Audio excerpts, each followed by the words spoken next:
Happy New Year. Well, y'all ain't too happy right now. You know what? No. Kiss my ass. How about that? I wish I had those 2012 glasses so I could throw them at you, Corey. Throw them at me. Well, I didn't make this movie. Why you getting mad at me? Screaming about Happy New Year and all that. A movie like this is the type of movie that, even when I looked at the trailers, it just made me go, oh, fuck. I was not looking forward to this movie only because a movie like this makes you hate the whole idea of New Year's and what it stands right? for. Just because it's like, you're going to show me with your vision of what New Year's means to you, and then it's not going to be one vision. It's going to be like 20 fucking different. So wait a minute, y'all going to be at 20 home? different people's versions of what New Year's means to them. 20? That's a conservative estimate. Yeah, more like 40 people. This was like they put a bunch of celebrities in a scatter gun and just fired it at the screen. It was like watching the Grammys, right? Because it was like there's tons of celebrities doing nothing, but smiling vacuously at the camera and really crappy music. No, this is the clown car equivalent of celebrities. Yeah, I mean, they pretty much. just keep coming and coming and coming. It's like, because it really was like that. Because right when you thought like they had enough, like somebody else would show up. You were like, damn, stop already, because you ain't got that much to do here. The only person I could identify with at all is Robert De Niro, because I was hoping I would die before the movie was over. It is funny, like they go through all those B-list celebrities that you hate from every rom-com because that's all they ever show up in, and they get to De Niro, you're like, oh, come on. And that's the part I was really pissed off about. I'm like, but he's what? dying the whole time. It's almost like he's like, if I got to do this, I need an exit strategy. But if you remember from that shitty trailer, you saw nothing but shots of him like standing tall, like telling somebody, like, I thought he was like the spirit of New Year's or something in the goddamn trailer. And in this, he's like dying. And I'm like, when did this happen? Look, he was like, I am not motherfucking going to work with Zac Efron or Katherine Heigl. You're going to put me on the screen with women who have won Oscars. Yeah, but I guess that's honestly, true. It's true, yeah. But honestly, this really is one of those movies where you see the baby cast, as far as the celebrities, the up-and-coming celebrities, and the ones you're going to end up in a nursing home in the next couple of years. Because it was kind of sad seeing like some of these celebrities and go, oh man, they're really aging bad. Oh no! And you know what? You mean Michelle Pfeiffer in particular? Oh yeah, you were right about that. They shot a different version of the trailer that is not in the movie for Robert De Niro, because they knew when you see Robert De Niro, you want to see Robert De Niro like being Robert De Niro. So they shot a trailer with like, "Hey, happy fucking New Year!" Hey. and then you see him in the movie like. Through the whole thing, I was like, really I was saying, like, wait a minute, why I didn't know I was getting this Robert De Niro in the movie. Talk about sleepwalking your way through a role. He literally didn't get out of the bed. And all I was thinking is like, please, God, like knowing from that trailer, I was like, please, at the end of this movie, don't fucking turn into Return of the Jedi, where I get the spirit of Robert De Niro hanging out, telling somebody what New Year's means to him, and he's going to be standing there right next to fucking Dick Clark and Ed McMahon, they're like Jedi spirits. But that's what they do in the trailer. Okay, so in the movie, he never walks. And No. I mean, he's in bed. Somebody comes to carry him around in a wheelchair. That fool might as well not even have legs in this movie because he doesn't walk. But in the trailer, you see him, he gives a speech. He's like, you see that fucking ball over there? It better fucking drop at midnight or somebody's going to fucking get whacked tonight. It's like, I love fucking New York. yeah, it's like, what the fuck, man? That's the thing with this kind of movie. This is similar. This is Gary Marshall. Gary Marshall's done a lot of movies. He's directed a lot of movies, over 20 films. Some of his most memorable movies. Some good, some bad, some very popular that I disagree with.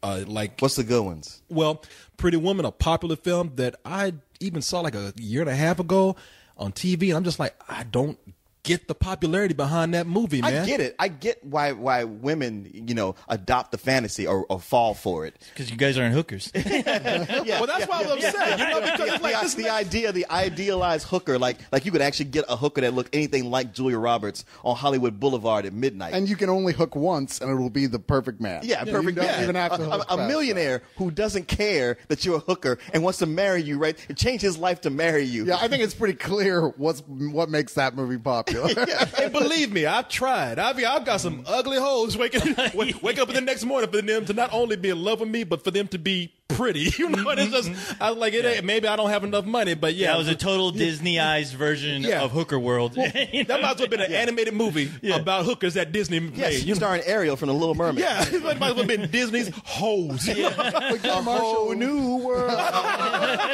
See, you're turning into me. Don't you dare close your legs. But Gary Marshall, I think, is like, you could say remarkably, he makes movies for women largely, for like women and tolerant boyfriends. Yeah. And this is just like his newest thing, which is like, fuck it. I'm not even going to just tell one story. I'm going to tell a bunch of short stories that are really mediocre, but there'll be so many goddamn celebrities in them, and it changes sequences so fast that you forget to be bored. And that's like what he's doing, one after another of them. This is the latest, named after a holiday. I bet you anything there's a boardroom somewhere where they're going, why can't we do Groundhog's Day? There was already a movie. Well, fuck them. My movie will be the new Groundhog's Day. Well, the thing with Gary Marshall is that he has, I mean, the guy is able to get a large cast of people. I mean, this is a man who's worked on like TV as well as movies. I mean, Happy Days. Yeah, Happy Laverne and Days, Shirley, Laverne and Shirley, Mork and Mindy. Yeah, all those sitcoms that you love so much from the 70s and 80s. Like, he's had a hand in those. So now today he's a legend, and he can get a lot of people. He's got files on a lot of people. Because he's lived for fucking ever. That's why. I suspect his casting process is a lot like Uwe Boll's, where, no, I mean, in all seriousness, where they go, okay, it really doesn't matter who we get.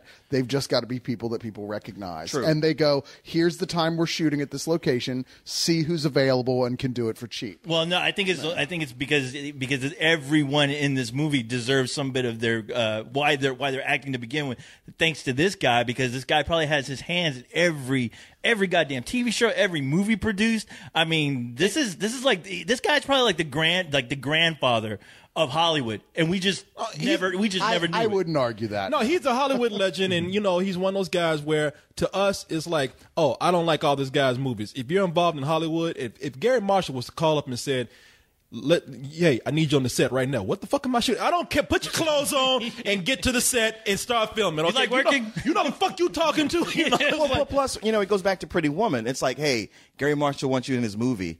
Oh, yeah. What's he done? He did Pretty Woman. He caught lightning in a bottle. Oh, yeah. Okay, well, then sign me up, because it could happen again. Yeah. And so now he's just kind of like, you know what? I might be dead tomorrow. Next time I make a movie, I better put everybody in fucking Hollywood in it. Make sure I just got everything covered. And that seems to be a theme that he's following. I mean, we were talking about it tonight. A lot of people who see the trailer for this, they're like, you're not the only one, Leon. They're like, is this a sequel to his last movie, Valentine's Day, which was a huge ensemble piece with all these intertwining stories that somehow come together at the end? I mean, call it, the Pulp Fiction of romance or something. Oh, don't do that. At this point, call it just straight up formulaic and hacky. Yeah, it is, because I guess what I was saying was like, yeah, this can be a sequel, but a sequel in theme and spirit, not necessarily in story or characters, because Ashton Kutcher's back and he's not playing the same. He's not playing the same character, and you have Jessica Biel, who's also back, not playing the same character, and not playing the same character. So in no way it is a sequel, is what you're saying. Well, like I said, it's only in theme in that he has followed the same formula and just kind of, and also has taken another holiday that people have, I'll just tell you about it. So, much like his last film, Valentine's Day, New Year's Eve revolves around intertwining stories where characters put heavy emphasis and expectations on the meaning of one special day.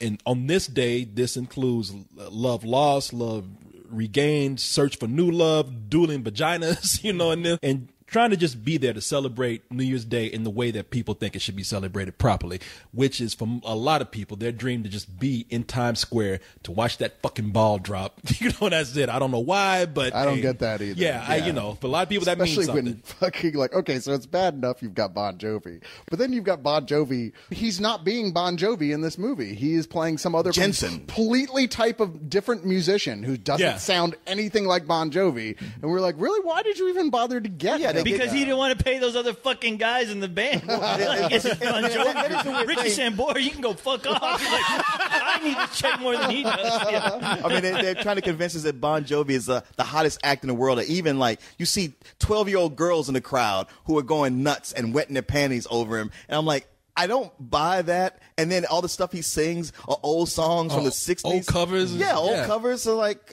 Leon, it doesn't matter if you buy it. The person who's the oldest in the room, which is Gary Marshall, who's older than you, he buys it. All right, so he's gonna convince you. I to like buy this it. kid. He's hip. That Bon Juvenile kid, he's got moxie, I tell you. Give me a C, a bouncy C. But you know, man, I will say this about the film, because I saw Valentine's Day and did not like it. And the reason why I did not like it is because what annoyed me about it, they have so many people in that movie that you forget about certain stories that are happening. I mean, it goes on. I think the movie's even over 2 hours long. And so they'll go on along some story and they'll come back and you'll be like, wow, I forgot that Taylor Lautner was in here. I forgot that Taylor Swift was in here. Don't you say that about Taylor Lautner in every movie? But you know, yeah. Even Abduction that he started. I mean, well, shit, even when he's on the screen, he's like, who's that fucking llama-faced whining kid right there? Who's that boy? But you know, I would say in this movie, you know, whether you like the stories or not, he was able to like keep them balanced a little better than he was in Valentine's Day. They weren't as schizophrenic as the stories in Valentine's Day, which were so all over the place. And a lot of them were given such short shrift that you were like, why is this story even in here at all, except to go, look at those famous people. And I think that like time-wise,